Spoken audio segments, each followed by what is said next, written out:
that it was our show. Graham slammed his fist down on the table. It was a death threat, wasn't it? He didn't let me answer. I knew it, he continued, motioning to Colin. We knew it. He looked across the table at me. Peek, we've been through this before, you have to report all death threats. He turned to Nate. What did you discover?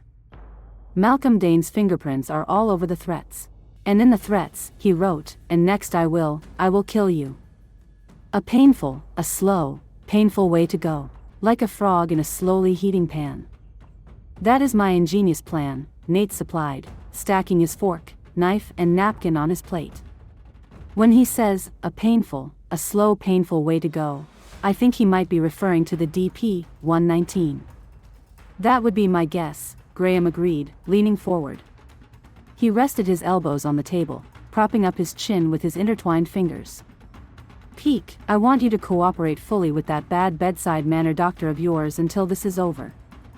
If you say so, I will follow Dr. Eistroid's every command, no matter how stupid, I remarked, lifting up my water glass.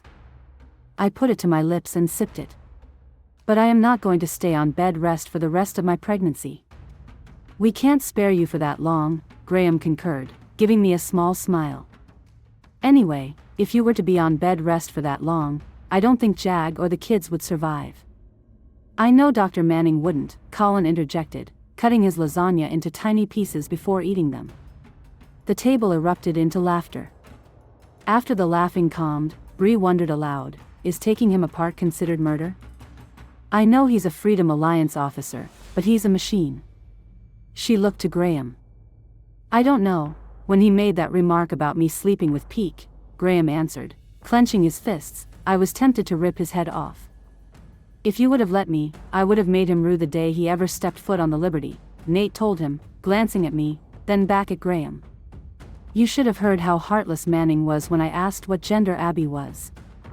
I like Dr. Manning. Robert piped in, pouring himself another glass of water. He sees Jessa as she really is, a manipulative, risk-taking, conniving, good-for-nothing fraud. I could see the anger seething in the eyes of my friends around the table. Their responses all came at the same time as they rose from their seats, ready to tar and feather Robert. Peek is not a fraud. I've known her for years, Graham retorted, slamming his hands down on the table. She is genuine. There is no one I trust more with my life, Bree stated, folding her arms across her chest. How dare you say such a thing, Nate roared, lunging at him.